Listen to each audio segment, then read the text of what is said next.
안녕하세요 여러분, 눈의 아른거리는 아름다운 눈의 아래입니다. 네, 오늘 여러분들께 어떤 정보를 드릴 거냐면요, 오늘 여러분들이 많이 궁금해하는 저는 어떤 시술을 꾸준히 하고 있을까요? 자, 여러분들께 오늘 낱낱이 성형 고백을 하도록 하겠습니다. 자, 다 한 번에 할 수는 없고요, 제가 하는 시술 관리 먼저 알려드리도록 하겠습니다. 자, 오늘 첫 번째 시술에 대해서 알려드리겠습니다. 많은 분들이 많이 알고 있는 필러 보톡스, 오늘 그 실체에 대해서 알려드리도록 하겠습니다. 필러 보톡스 다들 하고 계신가요? 아직도 필러 보톡스가 뭔지 모르시나요? 안 됩니다, 그러면. 자, 그러면 오늘 필러 보톡스에 대해서 정확히 알고 넘어가시죠. 자, 필러 보톡스는 어떤 것인가? 그걸 먼저 알아야겠죠. 필러 보톡스. 보톡스 맞으면 빵빵해진다면서? 그런 얘기는 제가 15년 전에 상담할 때 그때 정말 상담하기 힘들었어요. 아무도 몰라요. 필러 보톡스를 막 일일이 다 설명했어야 되는데 지금 많은 분들이 알고 계시겠지만 그래도 혹시 모르시는 분이 있을까 제가 잠깐 간단하게 설명드리도록 하겠습니다. 보톡스는 독소예요. 마비시키는 무엇을? 운동 기능을, 내가 인상을 쓰는 운동, 웃는 근육, 뭐 이런 움직임의 근육을 마비시키는 원리입니다. 근데요, 턱은 왜 보톡스를 맞으면 줄어드나요? 이렇게 가름해지게. 사각턱 보톡스를 맞는 이유, 그쵸? 사각턱 보톡스는 이 저작근, 씹는 근육이 늘어나서 이렇게 근육이 커진 거예요. 여기에 보톡스를 빵 맞으면 싹 쪼그라드는 역할을 하고, 아니면 운동을 하는 근육을 딱 정지를 시켜놓기 때문에 이렇게 당기는 역할을 좀 하기도 합니다. 보톡스는 이런 거예요. 다음 필러는 어떤 걸까요? 필러는 말 그대로 보충제예요, 보충제.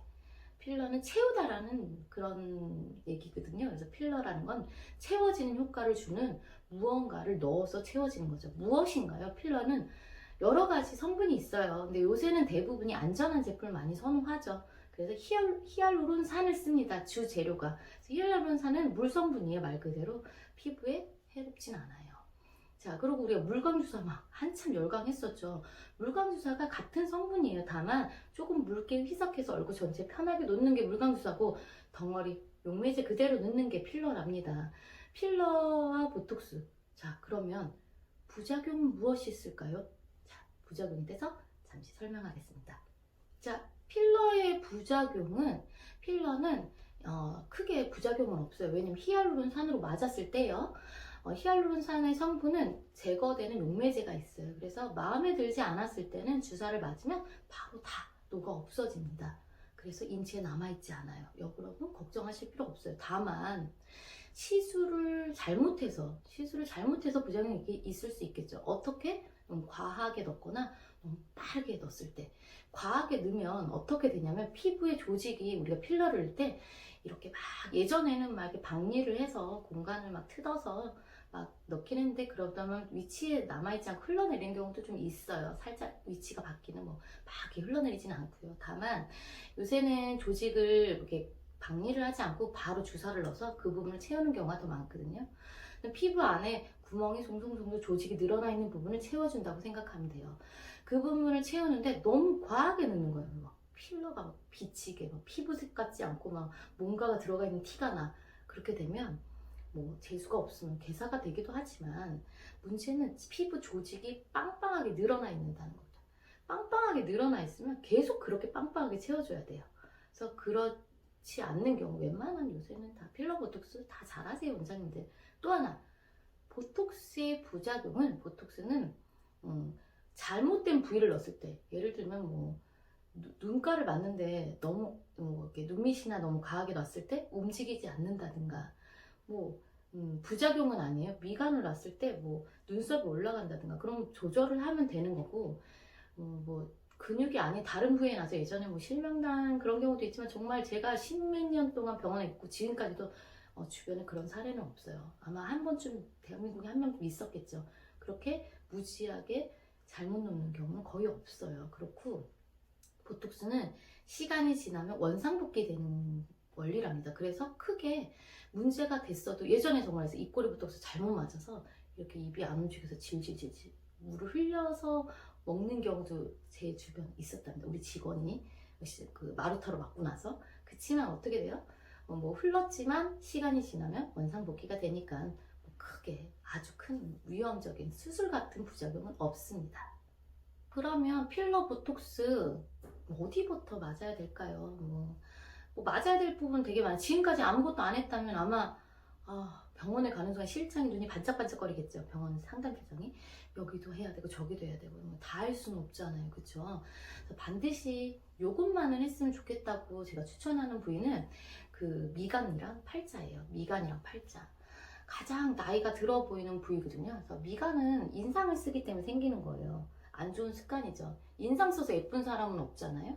그래서 인상을 쓰지 않게 여기 근육에 보톡스를 맞는 건데요. 우리가 인상을 왜 써요? 제 남편이 속썩여서 그러고 뭐 아이들이 속썩이고 힘드니까 인상을 쓰죠. 그죠? 나도 모르게 인상을 자꾸 쓰게 됐어. 그다음 어느 날 여기가 패여 있어요. 저절로 인상에서 가만히 있어도 쓰기 시작을 하죠. 그 또 뭐예요? 노안이 왔어요. 눈이 안 보여. 저도 노안이 왔거든요, 눈이. 근데 이렇게 보게 되면 안 보이니까 확 인상을 쓰고 보는 거예요. 그러다 보니까 인상을 쓰게 되죠. 그래서 인상은 정말 예쁘지 않은 주름이에요. 그래서 인상 주름은 꼭 맞았으면 좋겠는데 눈이 나쁜데 어떻게 물론 근본적인 걸 해결해야 됩니다. 눈이 처지고 눈이 처져서 막 불편해서 이런 거 먼저 해결해야 되지만 뭐 수술을 무조건 할 수는 없는 거잖아요. 그래서 미간을 이렇게 딱 맞아주게 되면 인상을 안 쓰게 돼요. 인상을 안 쓴다고 모든 얼굴 근육을 안 쓰는 건 아니에요. 저 같은 경우는 인상 주름은 맞지만 웃는 주름은 안 맞거든요. 그래서 예쁜 주름, 웃는 건 예쁜 거잖아요. 그쵸? 물론 웃는 게 또 너무 심하면 좀 보톡스 좀 맞아주셔야 되는데 저는 뭐 아직까지 눈가를 맞지 않고 있습니다. 그래서 웃는 주름이 좀 더 발달되고 그러면 나이보다 조금 더 예쁘게 노화가 안 되는 건 아니지만 조금 더 예쁘게 노화가 되지 않을까 싶어요. 미간 보톡스는 언제쯤 맞아주면 좋나요? 원래 인상을 쓰기 시작할 때부터 맞아주면 좋아요. 성형외과 다니는 직원들은 인상이 좀 심하게 써진다 싶으면 20대도 다 맞고 있거든요. 습관이 처음 시작할 때 딱 잡아주면 인상을 안 쓰는 습관이 들어져요. 그럼 예쁜 주름만 쓰는 습관이 들기 때문에 시기는 상관이 없어요. 다만 지금까지 안 맞았다면 빨리 맞으셔야 되겠죠. 그리고 유지기간은 사람마다 계속 틀려요. 20대가 맞으면 6개월 이상 갈 거고 지금 너무 주름이 많이 잡혀있는 분들은 2, 3개월이면 다시 원상복귀 되니까 주기적으로 맞아주면 조금씩 늘어납니다. 유지기간이. 그렇게 맞아주시면 될 것 같습니다. 자, 다음은 팔자 필러를 설명드릴게요. 팔자는 여기 너무 이렇게 웃으면서 특히 입이 약간 돌출되어 있는 부분 좀 더 많이 나오게 되죠. 팔자가 주름이 이렇게 웃게 되면 여기가 패여요. 여기 코 옆에 삼각 라인, 기종 라인이라고 하죠. 여기서부터 이렇게 패기 시작을 하는데 자, 지금까진 괜찮아요. 근데 이렇게 웃다 보면 이가 옆주름도 생기잖아요. 이게 하나로 연결이 된답니다. 나중에. 그래서 이렇게 너무 배기 싫죠. 그렇게 되기 전에 시술을 하셔야 되는데 필러를 넣어서 약간의 패인 부분을 채워서 주름이 이게 늘어져 있으면 더 빨리 지잖아요. 여기가 살짝 올라오면 주름 덜 지겠죠. 그런 원리로 하는 거고 조금씩 미리미리 하시게 되면 주름을 조금 더 사전에 예방을 할 수 있습니다. 자, 미간과 팔자 주름을 시술을 하게 되면 조금 더 좀 있어 보여요. 있어 보이겠죠. 그래서 조금 미간하고 팔자만 해놔도 사람이 조금 화사해지고 밝아 보인답니다. 여러분, 저는 뭐 미간 보톡스 언제 맞냐면요. 어느 날 막 신랑이 너 요새 왜 이렇게 인상 써? 속으로 그런 생각을 해요. 내가 보톡스를 맞을 때가 됐구나. 그렇게 생각을 한답니다. 그래서 저는 아무래도 교육을 하는 사람이다 보니까 조금 더 신경을 써요. 왜냐면 제가 인상을 쓰는 게 아이들이 봤을 때 별로 좋아 보이는 효과가 아니기 때문에 저 같은 경우는 미간은 반드시 시술을 하는 편이랍니다. 여러분 그리고 미간과 팔자는 꼭 하고 넘어가세요. 반드시 5년은 젊어지는 비결 오늘 공개했습니다. 저는 팔자 필러를 언제 시술을 했냐면요. 저 31살, 2살 그때쯤 했어요. 31살, 2살 때 성형외과 상담실장으로 있을 때 제가 막 한참 상담을 하고 있었는데 갑자기 고객님께서 저한테 이랬어요. 근데요 실장님은 왜 시술을 안 해요? 제가 약간 팔자가 약간 있었거든요. 그래서 너무 당황한 거예요. 그래서 이렇게 대물게 되니까 내가 해야 되는구나. 근데 저가 주사를 너무 무서워했었어요. 왜냐면 좀 아픈 걸 싫어하고 지금은 뭐 예뻐지는다고 하면 뭐 다 꾹 참고 맞지만 그때 너무 무서워서 못하고 있다가 고객님이 한 지적에 전 처음 시술을 하게 됐어요. 근데 팔자를 하고 나면 어떻게 바뀌었냐면 저는 실은 성형외과 근무할 때 집안에서 제가 어떤 시술과 막 수술과 이런 걸 과하게 할까봐 굉장히 계속 아무것도 하지 마라, 하지 마라, 하지 마라 막 이랬었거든요. 그래서 팔자 필러를 한 날 이제 겁이 나서 집을 못 들어가서 혼날까봐 못 들어가고 병원 언니네서 자고 다음날 엘리베이터를 타고 집에 가는데 큰 언니하고 딱 마주친 거예요. 언니들이 위로 셋이라 매 눈이에요, 여자들이라. 그래서 저를 이렇게 탁 쳐다보고 엘리베이터에서 갑자기 보더니 또 이렇게 싹 보는 거야. 그래서 놀라서 긴장하고 있었는데 갑자기 야! 그래서 그랬더니 지연아 너 어릴 때 모습이 나온다 이러는 거예요. 자, 뭔가요? 바꾼 게 아니에요. 성형이 아닙니다. 다만 우리가 세월이 흘러서 팔자가 어느 순간 주름이 생기고 패인 것을 채우고 나니 다시 조금 옛날 모습으로 돌아간다 생각하시면 돼요. 그래서 여러분들 막 걱정하잖아요. 이번 주에 뭐 남편이 오늘 하고 나면 알아보지 않나. 오늘 시술하고 가도 남편 못 알아보세요. 네. 이번 주 모임 가도 친구들 못 알아봅니다. 다만 어디가 좀 예뻐졌는데 뭐 요새 뭐 좋은 일 있니? 뭐 이 정도예요. 여러분 걱정하지 마시고 오늘 한번 용기를 내서 상담 한번 받으러 가보세요.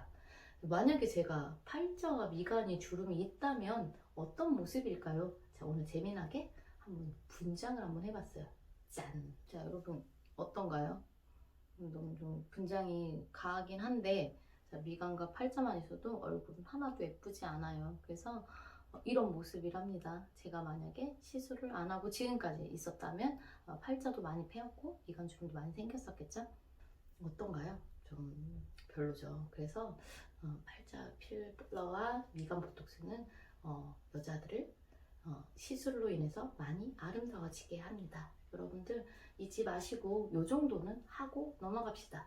갱년기 우울증 이렇게 해결할 수 있습니다. 일상생활에 지장도 없고 베드타임 없는 이런 간단한 시술로 우리 함께 다시 옛날로 우리 리즈 시절로 돌아가는 건 어떠신가요? 자, 오늘 유익한 시간 되셨나요? 저와 함께 구독, 좋아요 눌러서 계속 조금씩 다시 예뻐지고 젊어지는 아름다운 중년이 되시길 소망하겠습니다. 여러분 다음 시간에 또 만날게요.